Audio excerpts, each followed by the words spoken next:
പാടുകളാകവേ ഞാൻ മറന്നു വാഴുമേ. എൻ പ്രിയനുമായി പുന്നതർ വീതിയിൽ പാടിയുലാവിടുമേ. പാടുകളാകവേ ഞാൻ മറന്നു വാഴുമേ. എൻ പ്രിയനുമായി പുന്നതർ വീതിയിൽ പാടിയുലാവിടുമേ. സ്വർഗ്ഗസിയോൻ പുരിയിലെത്തി തരുമനാഥനുമായി. സ്വർഗ്ഗസിയോൻ പുരിയിലെത്തി തരുമനാഥനുമായി. പാടിടുന്ന നാളിനായി ഞാൻ നോക്കി പാർക്കുന്നേ. പാടിടുന്ന നാളിനായി ഞാൻ നോക്കി പാർക്കുന്നേ. പാടിടുന്ന നാളിനായി ഞാൻ നോക്കി പാർക്കുന്നേ. പാടിടുന്ന നാളിനായി ഞാൻ നോക്കി പാർക്കുന്നേ. Praise the Lord. ദൈവത്തിന്റെ അതിപരിശുദ്ധമായ നാമം വാഴ്ത്തപ്പെടുമാറാകട്ടെ. ഗസമന പ്രയർ ഗ്രൂപ്പിലുള്ള എല്ലാ മെമ്പേഴ്സിനും പ്രത്യേക പാസ്റ്റർ ബിജു മേലിലേക്കും കർത്താവായ യേശു ക്രിസ്തുവിന്റെ നാമത്തിൽ എന്റെ സ്നേഹവന്ദനങ്ങൾ. ഞാൻ ജെസ്സി ഫ്രം ടൊറന്റോ. ഇന്നത്തെ രാവിലെ അല്പനേരത്തെ ചിന്തയ്ക്കായിട്ട് ഉൽപ്പത്തി പുസ്തകം 26-ാം അധ്യായം 22-ാം വാക്യം അതിന്റെ അവസാനത്തെ ഭാഗം ഞാൻ വായിക്കുന്നു. യഹോവ ഇപ്പോൾ നമുക്ക് ഇടമുണ്ടാക്കി നാം ദേശത്ത് വർദ്ധിക്കുമെന്ന് പറഞ്ഞ് അവൻ അതിന് രഹബോത്ത് എന്ന് പേരിട്ടു. ഒന്നുകൂടെ വായിക്കാം. യഹോവ ഇപ്പോൾ നമുക്ക് ഇടമുണ്ടാക്കി നാം ദേശത്ത് വർദ്ധിക്കുമെന്ന് പറഞ്ഞ് അവൻ അതിന് രഹബോത്ത് എന്ന് പേരിട്ടു. ഈ ഭാഗം നമുക്ക് എല്ലാവർക്കും വളരെ സുപരിചിതമായ ഒരു ഭാഗമാണ്.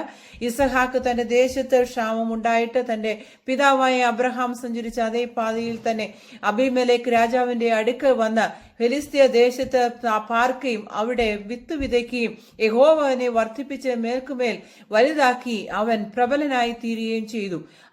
അപ്പോൾ ഫെലിസ്തീയർ അവനോട്, നീ ഞങ്ങളെക്കാൾ പ്രബലപ്പെട്ടിരിക്കുകയാൽ നീ ഞങ്ങളുടെ ഇടയിൽ നിന്ന് മാറിപ്പോകണം, വിട്ടുപോകണമെന്ന് അവനോട് അപേക്ഷിച്ചു.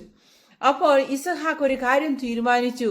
തന്റെ പിതാവായ അബ്രഹാം വെട്ടിയ അനേകം കിണറുകൾ അവിടെയുണ്ട്, ഉറവകൾ അവിടെയുണ്ട്. അതൊക്കെയും അബ്രഹാമിന്റെ കാലത്തിന് ശേഷം ഫെലിസ്തീയർ മണ്ണിട്ട് മൂടിക്കളഞ്ഞിരുന്നു. നമ്മുടെ ജീവിതയാത്രയിലും നമ്മുടെ പിതാക്കന്മാർ വെട്ടിയ അനേക വാഗ്ദത്തത്തിന്റെ ഉറവകൾ നമ്മുടെ മുമ്പിൽ ഉണ്ടായിരുന്നു. അതൊക്കെയും ശത്രുവായവൻ മണ്ണിട്ട് മൂടിക്കളഞ്ഞ ഒരു അവസ്ഥ ഇന്നത്തെ കാലഘട്ടത്തിൽ നമുക്ക് കാണുവാൻ കഴിയും. ഏതൊക്കെയാണ് ആ ഉറവകൾ? വിശ്വാസത്തിന്റെ ഉറവ, വിശുദ്ധിയുടെ ഉറവ, അതെ, വേർപാടിന്റെ ഉറവ. നാം പലപ്പോഴും നമ്മുടെ പിതാക്കന്മാർ പ്രാർത്ഥനയാൽ നേടിയെടുത്ത പലതും ഇന്ന് നാം വിശ്വാസം നഷ്ടപ്പെട്ടവരായി എന്ത് ചെയ്യണമെന്നറിയാതെ നാം ആശയക്കുഴപ്പത്തിലായിരിക്കുന്ന ഒരു കാലഘട്ടത്തിലാണ് നാം ജീവിക്കുന്നത്. എന്നാൽ ഇന്ന് ഇസഹാക്കിനെ പോലെ തന്റെ പിതാവ് കുഴിച്ച ആ കിണറുകൾ മൂടിക്കളഞ്ഞവയെ വീണ്ടും വെട്ടുവാൻ തയ്യാറാകുന്നുവെങ്കിൽ നമ്മുടെ ജീവിതത്തിലും ദൈവം അത്ഭുതങ്ങളെ ചെയ്യുവാൻ തയ്യാറാകും. എന്നാൽ നമുക്കത് വളരെ എളുപ്പത്തിൽ ചെയ്യാൻ പറ്റുന്ന ഒരു കാര്യമല്ല. കാരണം ഇസഹാക്ക് ഈ വാക്യത്തിൽ പറയുന്നത് ഇപ്പോൾ യഹോവ നമുക്ക് ഇടം ഉണ്ടാക്കി എന്ന് പറഞ്ഞാൽ ഇതിനു മുമ്പ് പല പ്രാവശ്യം ഇസഹാക്ക് അവിടെ പല കിണറുകൾ വെട്ടുവാനിടയായി. ആ കിണറുകളൊക്കെ വെട്ടുമ്പോൾ അതിന്റെ ഉറവുകളെ കണ്ടുകിട്ടിയ ഉടനെ അതിന് അവകാശം പറഞ്ഞ ഫെലിസ്തീർ വന്ന് ശണ്ടയിട്ട് അത് അവകാശമായി അവരത് മേടിച്ചുകൊണ്ട് പോവുകയാണ് ചെയ്തത്. എന്നാൽ ഈ കിണർ വെട്ടിക്കഴിഞ്ഞപ്പോൾ അവിടെ ആരും ശണ്ടയ്ക്കായി വന്നില്ല. അപ്പോൾ ശണ്ടയ്ക്കായി വരാത്തത് കൊണ്ട് ഇസഹാക്ക് ഒന്നുറപ്പിച്ചു, ഇത് യഹോവ നമുക്ക് ഇവിടെ ഒരുക്കിയ ഇടം, അത് ഇവിടെ നാം പ്രബലപ്പെടുമെന്ന് അവന് ഉറപ്പായതുകൊണ്ടാണ് ആ സ്ഥലത്തിന്, ആ കിണറിന് അവനിട്ട പേരാണ് രഹബോത്ത് അഥവാ വർധനവ്. ദൈവം നമ്മെ വർദ്ധിപ്പിക്കുവാൻ പലപ്പോഴും നാം ചിന്തിക്കും, ഞാൻ പല പ്രാവശ്യം പ്രവർത്തിച്ചിട്ടുണ്ടല്ലോ, ഞാൻ ജോലി ചെയ്യുന്ന സ്ഥാപനങ്ങളിൽ വളരെ ആത്മാർത്ഥമായി പ്രവർത്തിച്ചിട്ടും എനിക്കൊരു ഇടം കണ്ടുകിട്ടിയില്ല എന്ന് നിങ്ങൾ ചിന്തിക്കുന്നുണ്ടെങ്കിൽ നിങ്ങൾ ഭാരപ്പെടേണ്ട ആവശ്യമില്ല. നിനക്കായി കർത്താവ് ഒരുക്കിയിരിക്കുന്ന ആ ഒരു ഇടമുണ്ട്. ആ ഒരു ഇടത്തിനായി നാം വിശ്വാസത്തോടെ ഉറപ്പോടെ അടുത്ത സ്റ്റെപ്പുകളിൽ വെക്കുവാൻ തയ്യാറാകുന്നുവെങ്കിൽ ഇസഹാക്കിന് വേണ്ടി ഒരു രഹബോത്ത് ഒരുക്കിയ കർത്താവ് നമുക്ക് വേണ്ടിയും ഒരു രഹബോത്ത് ഒരുക്കുവാൻ വിശ്വസ്തനാണ്. അതെ, എലിശാ പ്രവാചകൻ യഹോശാഫാത്തിനോട് പറയുന്നു, ഈ താഴ്വരയിൽ നീ അനേകം കുഴികളെ വെട്ടുക. അതെ, നീ കാറ്റ് കാണുകയില്ല, മഴയും കാണുകയില്ല, എങ്കിലും അതിലെ ഉറവുകൾ കൊണ്ട് നിന്റെ മൃഗങ്ങളെ തൃപ്തിപ്പെടുത്തുവാൻ, നിനക്ക് സമ്പത്ത് വർദ്ധിപ്പിക്കുവാൻ ഇടയായിത്തീരും. ഇന്ന് രാവിലെ ഞാൻ നിങ്ങളെ ഓർമ്മിപ്പിച്ച് ഉണർത്തുവാൻ ആഗ്രഹിക്കുന്നത്, താല്പര്യപ്പെടുന്നത് ഇതാണ്.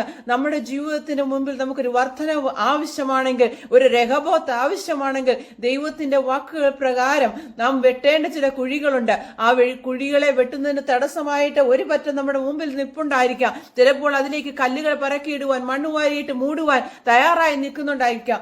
എങ്കിലും നമുക്ക് വേണ്ടി ഒരു ഇടം ഒരുക്കുവാൻ ദൈവം വിശ്വസ്തനാണ്. നമുക്ക് വേണ്ടി ഒരുക്കിയിരിക്കുന്ന രഹബോത്തിനെ നേടുവാൻ ദൈവം നമുക്ക് വഴികളെ അവസരങ്ങളെ ഒരുക്കി തരും. അതൊക്കെ പ്രാപിക്കുവാൻ നാം ചെയ്യേണ്ടത് ഒന്ന് മാത്രം, നാം പിന്മാറാതെ, അതെ, നമ്മുടെ മുമ്പിൽ വച്ചിരിക്കുന്ന ആ ലക്ഷ്യത്തിലേക്ക് പിന്മാറാതെ ഓടുവാൻ ദൈവം നമ്മെ ഓരോരുത്തരെയും സഹായിക്കട്ടെ എന്ന് പറഞ്ഞുകൊണ്ട് എന്റെ വാക്കുകളിൽ നിന്ന് വിരമിക്കുന്നു. അതെ, നല്ലൊരു രഹബോത്തിന്റെ ദിനമാക്കി ദൈവം നിങ്ങൾക്ക് ഇന്ന് തീർക്കട്ടെ എന്ന ആശംസയോടെ ഞാൻ വാക്കുകൾ വിരമിക്കുന്നു. ദൈവം നമ്മെ സഹായിക്കട്ടെ. ആമേൻ.